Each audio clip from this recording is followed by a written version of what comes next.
When I drove up that road, my father's pasture was gone, replaced by tents and RVs. I remember my hands on the steering wheel. Knuckles white, engine idling, the smell of hot brakes rising through the vents. Pine Hollow Ridge looked like a music festival, not a mountain subdivision outside Fort Collins, Colorado. They had strung fairy lights between ponderosa pines. Portable toilets lined my fence. A stage sat exactly where my father used to park his old tractor. I killed the engine and just listened. Generators hummed. Somebody tested a microphone. A kid laughed near the creek, right on the spot where my father made me learn property lines by pacing them out, step by step. My name is Daniel Reyes. I'm a civil engineer and a beekeeper. The 40 acres you're picturing belonged to my father before it belonged to me. It never belonged to the HOA. At least, that's what the deed says. I stepped out of the truck with my phone already recording. Not fast, not dramatic. Just steady, like I was walking into a job site. Gravel crunched under my boots. The air carried smoke, sunscreen, and spilled beer. A woman in a neon safety vest waved at me like I was just arriving late. "You at the VIP parking?" she asked. "I'm with the land," I said. "Who's in charge?" She frowned, checked a clipboard. "You mean the event?" "That's Linda. HOA president. She's up near the stage." I knew the name. Everyone in Pine Hollow Ridge knew the name. Linda Markham. Realtor, self-declared community advocate, and the kind of HOA president people described with tight smiles after meetings. I walked past a row of tents. Stakes drove straight into my pasture. Fire pits dug beside my survey markers. An RV had flattened the corner of my father's old fence, the one he refused to replace because, in his words, would remembers who it belonged to. The music cut abruptly. Feedback squealed, then a cheerful voice filled the clearing. "Welcome to the first annual Pine Hollow Freedom Fest." Linda stood on the stage in a white blazer and hiking boots. Her hair sprayed into place, HOA badge clipped like a sheriff's star. Behind her, a banner read "Community Fundraiser, Private Camping Weekend." Private. I stopped at my fence line. The line I had staked, surveyed, and recorded with Larimer County 2 years earlier. The line that separated my father's deeded parcel from the platted HOA subdivision next door. My land on one side. Their covenants on the other. That was the deal. I zoomed in on the banner. Then on the crowd. Then on the portable toilets sitting squarely inside my boundary. Someone noticed me. "Sir, you can't block the access road," a man yelled. He wore a staff badge, cheap flashlight on his belt. "This isn't an access road," I said. "It's my driveway." He snorted. "Dude, this is HOA common area. You can't just claim it." I unlocked the truck, pulled a folder from the glove box. The original warranty deed. The recorded plat. The survey I signed myself. "Common area stops there," I said, pointing to the rebar stake under his shoe. Everything passed in his mind. He rolled his eyes. "Linda said you might show up." That told me 2 things. First, they knew this wasn't a misunderstanding. Second, they planned for pushback. Linda stepped off the stage when she saw the small knot of people forming. She smiled for the crowd, then switched expressions when she reached me. The smile hardened around the edges. "Mr. Reyes," she said. "You're disrupting a charity event." "You're trespassing on a private parcel," I answered. "I didn't authorize any event." She lowered her voice. "We notified all members. The meadow is common use. You're behind on dues anyway." "I'm not a member," I said.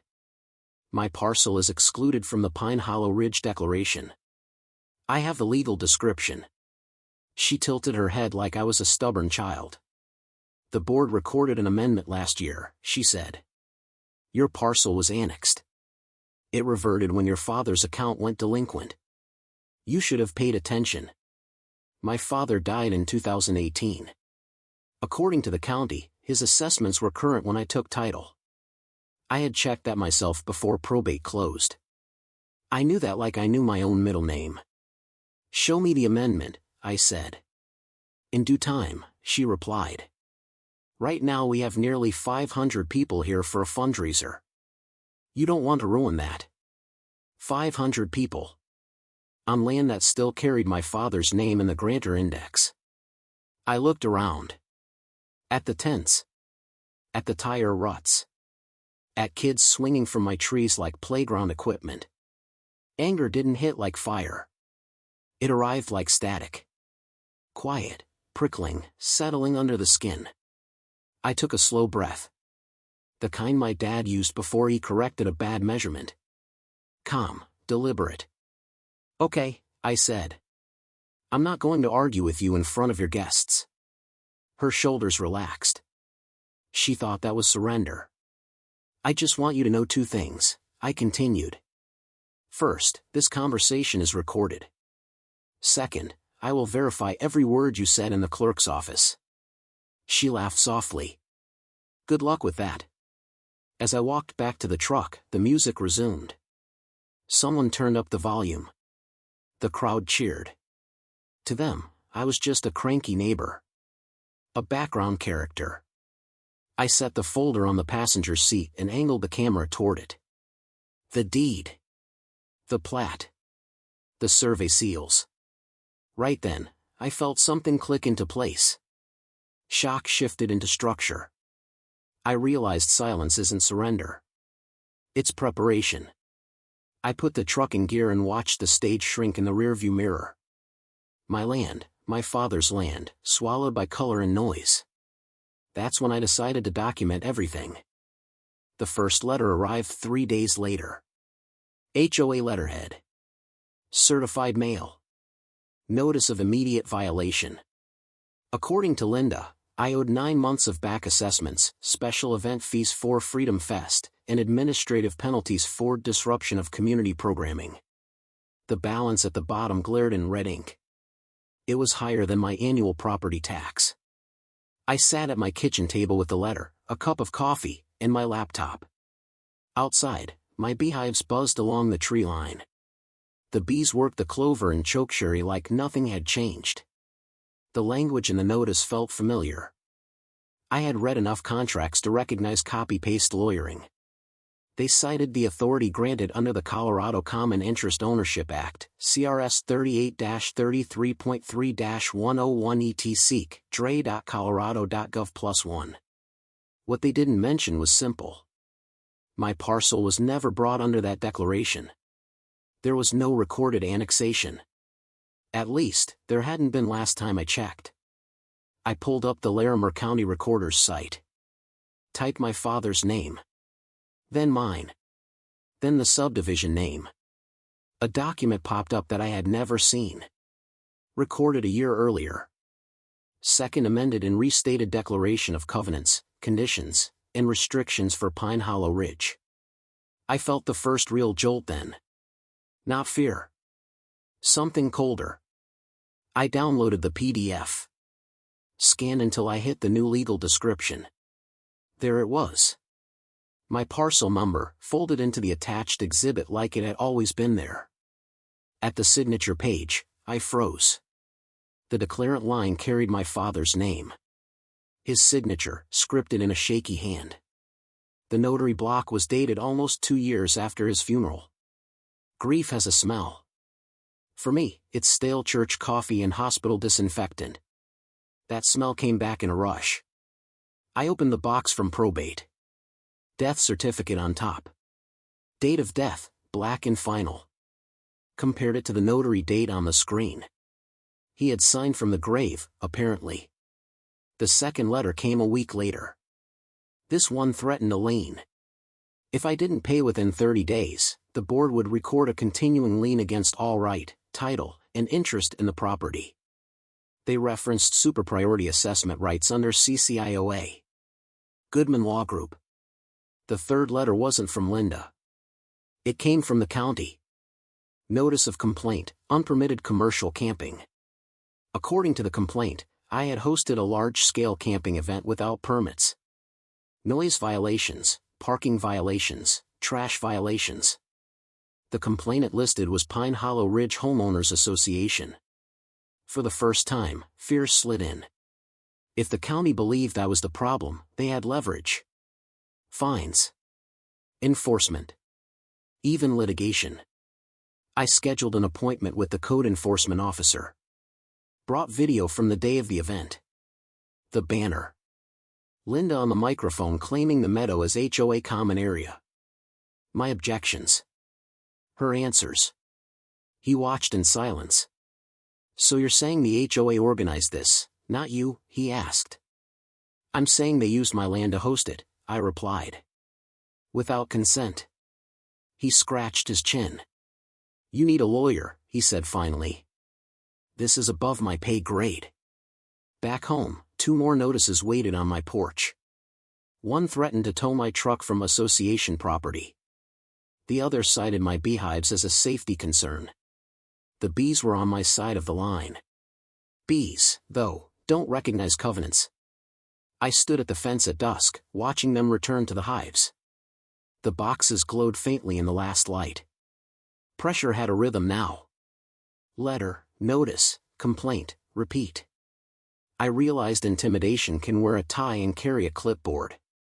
That night, I opened a new folder on my computer. Named it Pine Hollow. Scanned every letter, screenshot every email, saved every recording.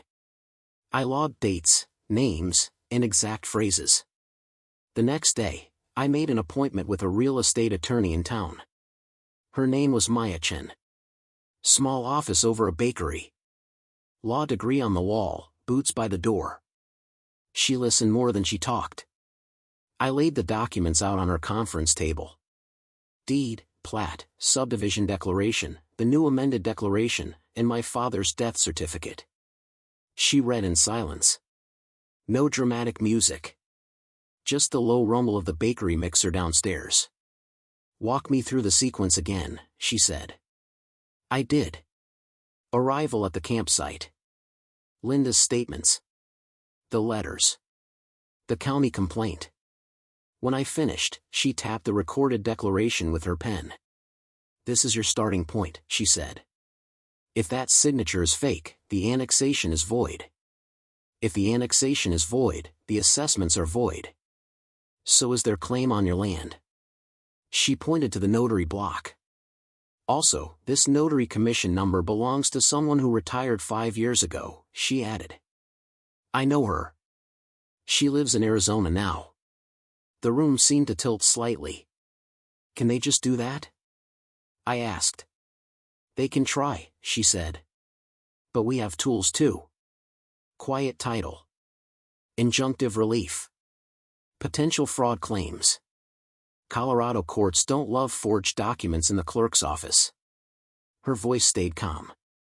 Matter of fact. That steadiness sank deeper than any speech. For the first time since I saw the tents, the fear eased. What do you need from me? I asked. Everything, she said. Every notice, email, text, voicemail.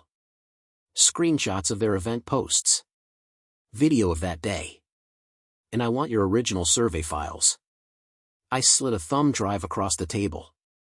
I thought you might say that, I said. She smiled. Good.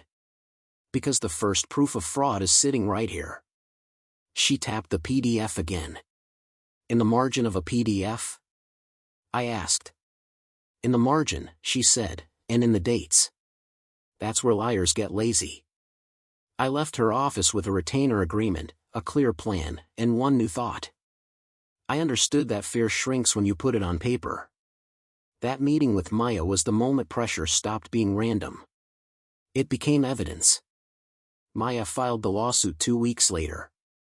Reyes versus Pine Hollow Ridge Homeowners Association, et al. Quiet title. Declaratory judgment. Fraudulent recording. Civil conspiracy. Request for preliminary injunction. It read like a checklist of every line they had crossed.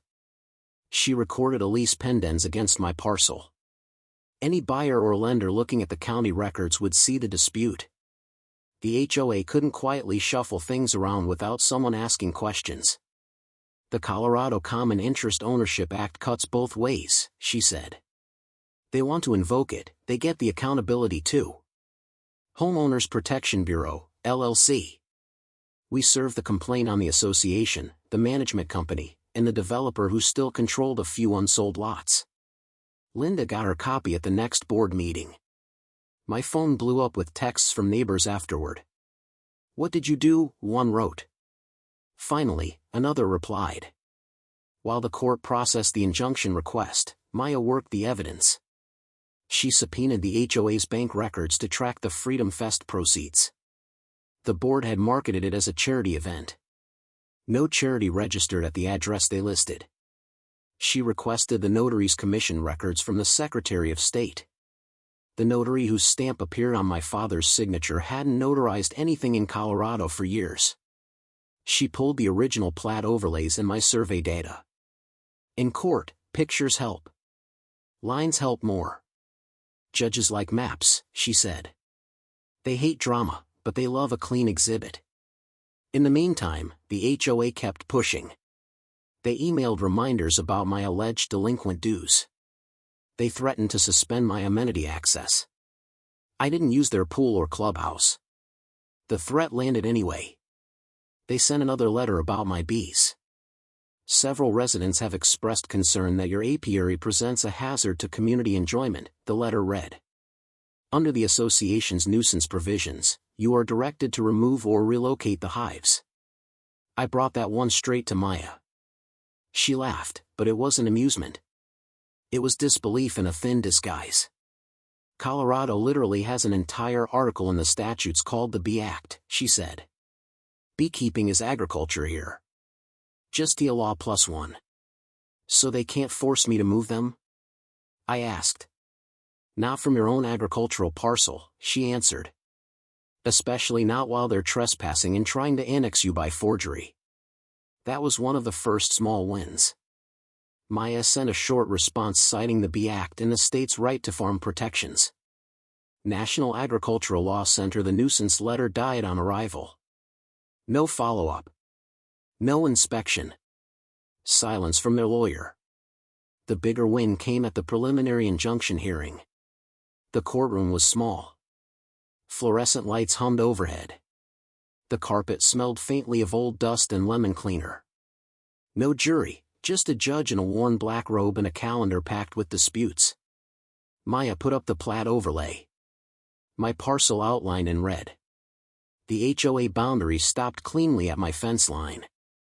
Then she pulled up the amended declaration.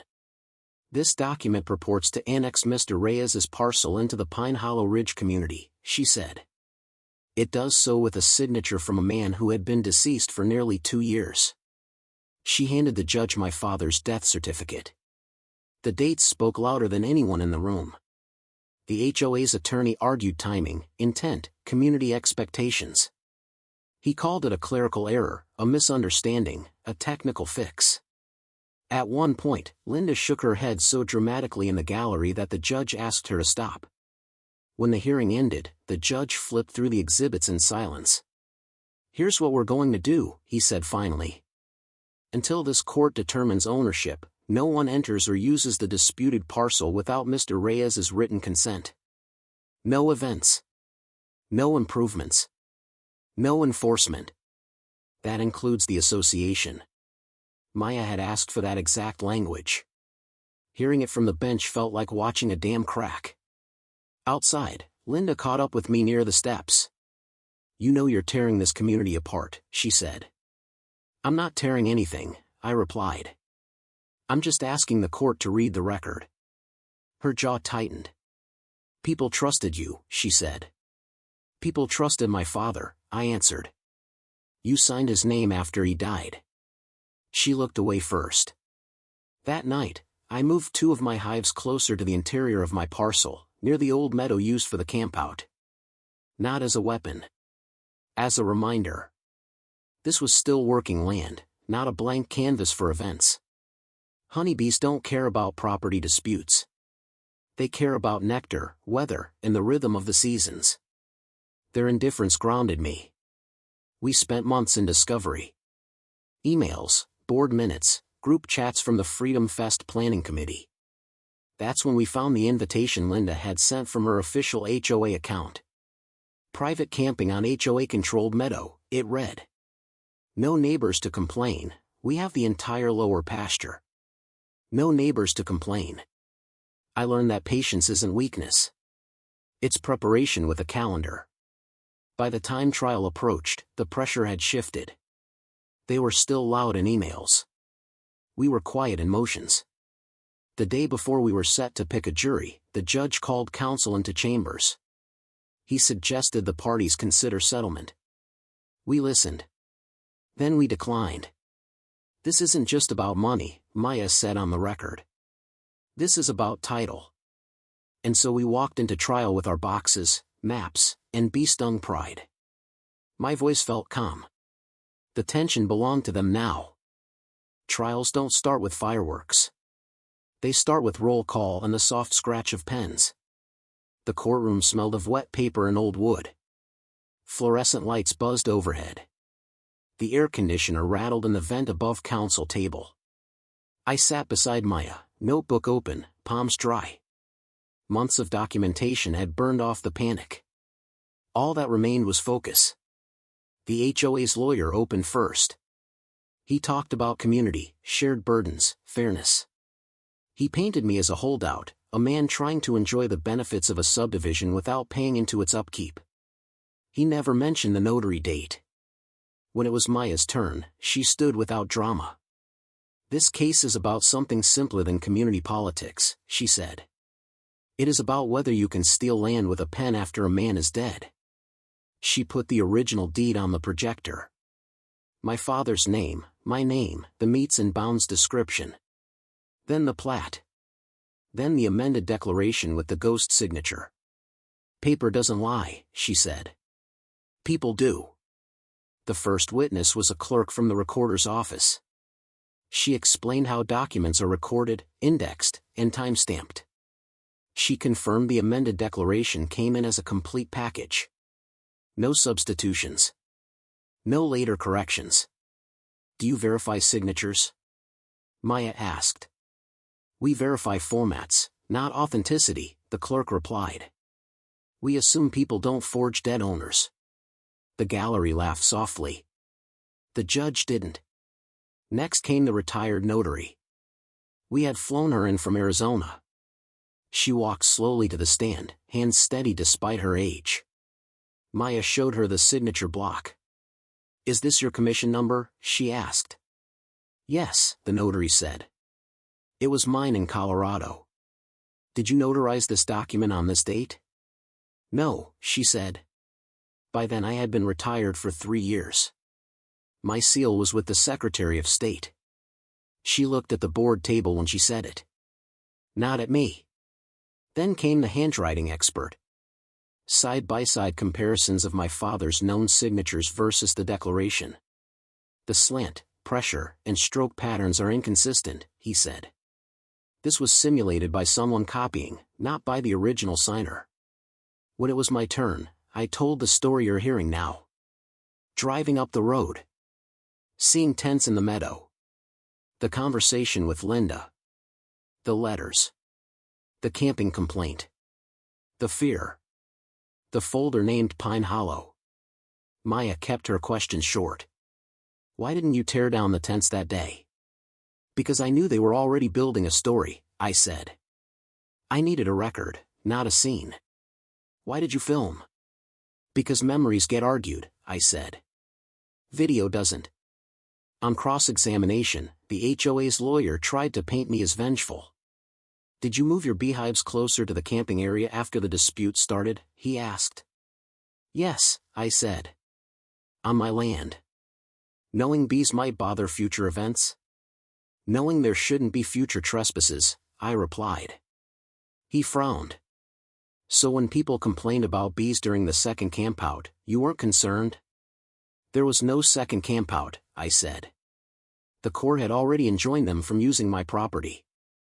He shuffled his papers, thrown off. He had walked into his own exhibit. Maya stood again for redirect. Were your bees lawfully kept under Colorado's Bee Act? She asked. Just the law plus one. Yes. Were they on your land, inside your survey lines? Yes. Did any official order you to remove them? No. That's all, she said.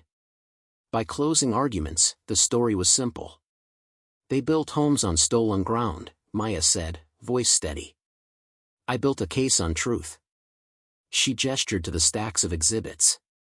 Deeds, plats, certified death certificates, notary logs, bank statements. Every time they guessed, we brought proof, she said. Every time they improvised, we brought records. The judge took a recess before ruling. I watched the empty bench for a long moment. The hum of the lights seemed louder. When he returned, he didn't waste words. The court finds that the purported annexation of the Reyes parcel into the Pine Hollow Ridge community is void, he said. The association had no authority to record the amended declaration as to that parcel. Title remains with Mr. Reyes, free of association encumbrances. He ordered the amended declaration partially vacated. He voided the lien threats. He awarded attorney fees under the statute allowing remedies to be liberally administered. Goodman Law Group. Then he turned to the HOA's table. This court will be referring the matter of the forged documents to the district attorney, he said. People may treat HOA politics casually. Land records are not casual. Linda stared straight ahead. Her face had the color of unbaked dough. Maya squeezed my shoulder once, then began packing our files. I didn't feel triumph. I felt alignment. Like a survey line finally set straight after years of being bent. You don't need revenge when you have records. Outside, reporters waited. Some neighbors too. Microphones angled toward my face. What do you want people to take from this? Someone asked. I looked past the cameras, toward the ridgeline. My father's trees stood where they always had. Keep your receipts, I said. It has been 2 years since the verdict. The meadow is quiet again. No stages. No generators. Just wind through the grass and the low, steady drone of bees. The association elected a new board after the trial. Linda resigned for personal reasons. The developer sold his remaining lots and disappeared into another project. Pine Hollow Ridge calmed down. At least on the surface. I didn't sue for punitive damages. We settled fees, corrected records, and rewrote the boundaries in ink that matched reality. That was enough. I placed a conservation easement on part of the parcel. It keeps the meadow open and agricultural. No one can sneak a subdivision into it later. Not under my name. Not under my children's names. Sometimes neighbors hike the trail along my fence with permission. They see hives, wildflowers, and old survey stakes left in place on purpose. Markers of both land and history. I added a small wooden sign near the gate. Reyes Apiary, it reads. Established 1989. Protected 2023. On quiet mornings, I walk the line my father taught me. From the creek up to the rocky outcrop, counting steps like he did. The numbers anchor me. Near the top of the hill, a flat stone marks where we scattered some of his ashes. I set a small bronze plaque there after the trial. Land remembers honesty, it says. We tried to match it. I sit there sometimes, jacket zipped against the mountain wind, watching the bees work the hillside. The air smells of pine sap, dry earth, and smoke from someone's distant chimney. Losing control of land feels like losing language. Getting it back feels like relearning your own name. I've learned that justice doesn't shout. It documents. That's why I'm telling this story here, the way I lived it. Not as a movie, but as a record. Every notice they mailed has a scan in my drive. Every conversation has a date and time. Every filing has a stamped corner. Paper doesn't lie. People do. When the video of this case first went online, the comments surprised me. I thought my HOA nightmare was unique, someone wrote. Our president forged proxy votes, not deeds, another said. Still the same arrogance. I answered some, read most, and saved a few. Stories build patterns. Patterns build warnings. On the day the county updated the plat map to correct the annexation, I printed a copy and framed it. Not for the wall. For the file room. Evidence that the system, slow as it is, can still self-correct. I don't hate HOAs. I hate what happens when small power meets no oversight. Now, when I see a letter with an official logo, I don't tense the way I used to. I open it, scan it, and file it. If it's wrong, I start a new folder. Patience isn't weakness. It's preparation with timestamps. So here's how I leave it with you. If you own land, learn your lines. Know your parcel number. Pull your own deeds. Save your tax notices. Scan everything that carries your name and your legal description. If someone tells you, don't worry, it's just paperwork, worry. And if you ever feel outnumbered by titles, boards, or badges, remember this. Truth doesn't care how many people camp on it. It just waits for someone to read it out loud. Have you ever faced a corrupt HOA? Tell me your story in the comments, and remember, keep your receipts. The verdict closed my case, but it didn't close the story. It just changed who was telling it. The first new voice arrived as a voicemail, soft, uncertain. Hi, Mr. Reyes. My name is Angela. I live in Pine Hollow. I think the HOA did something like what they tried with your land, but to my mother. If this isn't the right number, I'm sorry. That apology carried more weight than the allegation. I called back. We met at a coffee shop off the highway. Neutral ground. She walked in wearing scrubs under a cardigan, a worn file folder pressed tight to her ribs. She was the kind of person who carried grief in her posture.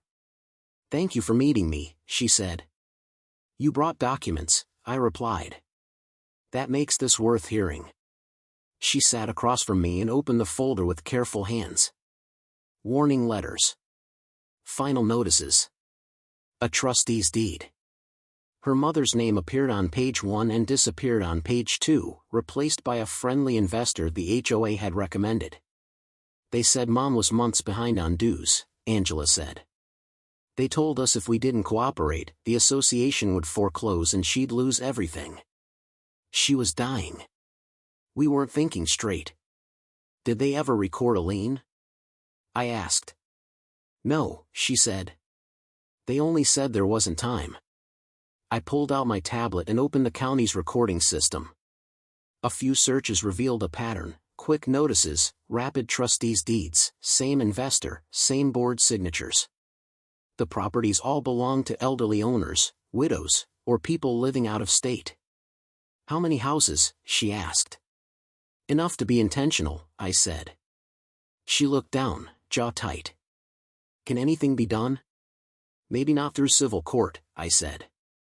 But definitely through people who can subpoena records. You mean the DA? And state regulators, I added. Anyone who touches real estate, banking, or notary compliance. That night, I scanned her documents and sent them to Maya with a short note. Looks like my case wasn't the only one. She called the next morning. I hope this wouldn't get bigger, Maya said, but I'm not surprised. You willing to talk to investigators again? As long as Angela speaks first, I said. The district attorney's office opened a wider investigation that spring. I wasn't in the interviews, but I saw movement. Old board members got quiet. The friendly investor stopped showing up at community events. Subpoenas went out, quietly, decisively. One investigator called me. We think it's a structured pattern, he said. Small equity takings. Always vulnerable owners. Most people don't question paperwork they don't understand. How did nobody catch this? I asked. Because people only read the top page, he said. The trick is always hidden in the ones beneath. While investigators looked backward, my inbox filled forward. Emails came from Colorado, Arizona, Texas, places I had never been, but where someone else had just received a letter that didn't feel right. You explain how to check deeds, one message read. I checked. Something is wrong. I couldn't fix everything for everyone. I didn't pretend I could. All I did was point people to the documents they needed. Pull your full chain of title, I'd write. Not summaries, actual scans. Every page tells a part of the truth. Some replied months later. You were right. There was something. One evening, while I was checking the hives, my sister called. You're on the news again, she said. I watched after sunset. The headline read, Former HOA president indicted in multi-property forgery scheme. They showed Linda walking into the courthouse, hair pulled back, no blazer, no smile. The story mentioned my quiet title case as the star of the unraveling. Then Angela's. Then 2 more families. Maya called later. You holding up? She asked. I'm steady, I said. It feels methodical. That's how accountability should feel, she said. Numbers, dates, signatures. No theatrics. Will people get their homes back? Not all, she said softly. But enough will know the loss wasn't invisible. Summer settled on the ridge. The conservation easement cleared. To mark it, I invited some neighbors, Angela, and a few friends to the meadow. Folding chairs. Jars of honey. Bees drifting lazily through the clover. This feels safer than any HOA event, Angela said. Admission price is reading your deed, I replied. People laughed, but some made a mental note. Later, as the sky dimmed, she asked, Do you ever wish you'd just let it go? Some days, I said. Then I remember what would have happened if nobody challenged the first forged signature. That it wasn't about one parcel, she said. Exactly. A worker bee landed on her sleeve, rested, then lifted away. We watched it drift back toward the hives. A lot of harm happens because people are too overwhelmed to ask questions, she said. She was right. Fatigue can be exploited. After the indictment, life returned to a steady rhythm. I worked my civil engineering projects by day. At night, I edited videos. The channel didn't explode, it grew cleanly, the way good records do. People didn't come for drama. They came for clarity. I started a series called Receipts. Each episode covered one practical skill: how to request records, how to verify signatures, how to save evidence so a judge can rely on it. You don't need louder arguments, I'd say on camera.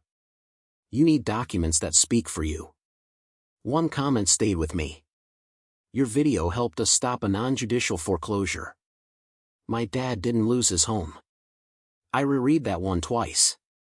Then I stepped outside and listened to the hives. Their calm focus grounded me more than any court ruling. Months later, I saw a for sale sign on one of the houses whose owners once cheered the HOA's hardline tactics. I felt no satisfaction. Just distance. A pickup slowed by my driveway. The driver leaned out. Hey, he said. Is it true your place isn't in the HOA, and the boundary's right there? That's right, I said. Verified. Twice. Relief flickered across his face.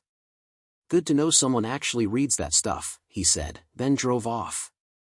I walked the line again, same stones, same trees, same cool air sliding down from the ridge. Everything that mattered was still where it belonged. I used to think safety came from gates and rules. Now I know it comes from understanding the documents under both. Paper doesn't lie. People do. The difference now is that more of us have started reading out loud.